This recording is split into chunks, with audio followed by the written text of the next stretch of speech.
اسمع معايا اللاصق.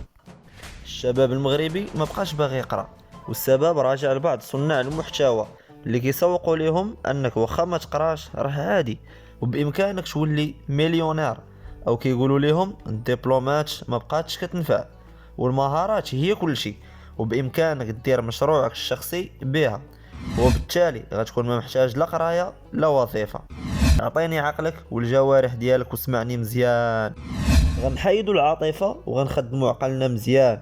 شحال هادي المغرب الناس اللي كانوا قارين فيه قلال، كنهضر على الوقت ديال جدودنا، كان اللي قاري غير شويه كياخد بوست زوين، اما اللي قاري مزيان وعنده دبلومات كيخدم في هرم الوظيفه العموميه، وهذا الشيء اللي علموه جدودنا لوالدينا، وبالتالي والدينا قراو شويه وخداو بوسطات، مع العلم ان الفتره ديالهم كانت المنافسه قليله، هادشي اللي كان كيخلي فرص الشغل كثيره. مزيان.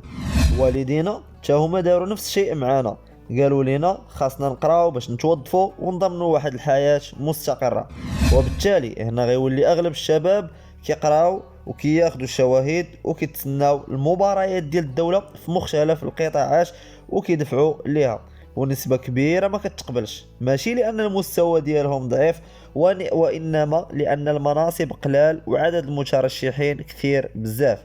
دابا انت ولا انتي منين كيبان لك هاد البلان كتقول القرايه ما بقى فيها ما يدار؟ علاش غنمحن راسي ونقرا ونسهر وفي الاخر نولي بيطالي؟ اجي نخرج من القرايه ونمشي ندير مشروع شخصي ديالي، او التجاره الالكترونيه او التداول او اي مهاره نقدر نتعلمها، وبالتالي غنولي مليونير. وما كاينلاش نصدع راسي مع هاد البلان ديال القرايه. لا لا لا يا حبيبي، الامور ماشي هكا بهاد البساطه. عرفتي شنو اللي خلاك تفكر هكا؟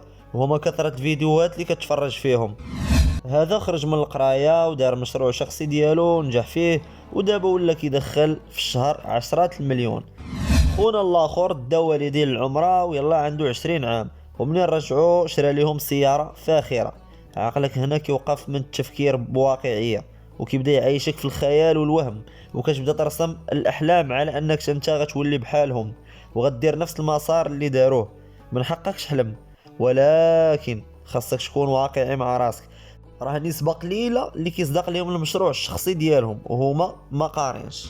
هاد الفئة نقدروا نقسموها ثلاثة ديال الأقسام. القسم الأول فئة يلا كتاكل وكتشرب وخارجة التعادل. القسم الثاني فئة عايشة مزيان وكتحقق شوية من الكماليات. القسم الثالث فئة اللي كتولي من أصحاب رؤوس الأموال اللي عليها انت كتقلب وباغي تولي مليونير. هاد الفئة يا حبيبي في المغرب معدودة على الأصابع، بمعنى الحظوظ ديالك هنا ضئيلة جدا. دابا كنظن بديتي تفيق معايا، راه الا ما قريتيش ودرتي شي مشروع راه مرشح بشكل كبير يفشل ليك. فراه الحياة المستقرة اللي كتقلب عليها انت وانا واللي كيسوقوها ليك صناع المحتوى بشكل خاطئ وكيبينوا لك انها راه سهلة، تقدر تكون اكبر ندمة غتندم عليها في حياتك. نعطيك مثال، مثلا باغي تخرج من القرايه وما تكملهاش وتدخل شي نادي رياضي ديال كرة القدم، شحال نسبة الاحتمال ان هاد البلان غيصدق ليك؟ غنهضروا بلغة الارقام وبالواقعية. احتمال انك تكون لاعب كرة القدم محترف لا تتجاوز 0.5%، اما لا قريتي فعندك نسبة كبيرة انك تعيش حياة مستقرة مستقبلا. ولهذا انا ما كنفشلكش، لربما هاد عبد ربه اللي كيهضر معاك دابا عزيز عليه الريسك اكثر منك، ولكن في بعض الاحيان الريسك كيكون انتحار. فقبل اي خطوه فكر مزيان. دابا غتقول لي استاذ كترشي علينا الهضره، شنو الحل؟ انا غنعطيك خطه الا تبعتيها عندك احتمال كبير انك غطفرو في حياتك وغتعيش حياه مستقره بعيدا عن التكرفيس. يلا اصدقائي صديقاتي حلوا معايا وثنيكم مزيان وسمعوا شنو غادي نقول لكم. اول شيء غديروه هو انكم غتقراو في المدرسه ثم في الجامعه او في المدارس العليا، وانت كتقرا حاول تعلم بالموازاه مع القرايه ديالك مهارات جداد. يوتيوب فيه كل شيء. ثانيا غتاخذ الدبلوم ديالك وغتقلب على خدمه. منين كنقول خدمه ماشي بالضروره في الدوله، راه المغرب تبدل ما بقاش كيف ما شحال هادي، بمعنى الفرص في الدوله ولات قليله، اما في القطاع الخاص فمتوفره بشرط تكون عندك الكفاءه. ثالثا منين غتخدم غتحاول تخبي 20% من الصالير ديالك، تقاتل ووفرها رغم الظروف الصعيبه اللي تكون عندك. رابعا بعد مرور مده زمنيه دير لك شي مشروع جانبي بديك 20% اللي كنتي كتخزن. صدق داكشي اللي بغينا مزيان، ما صدقش هانيه راك باقي في خدمتك.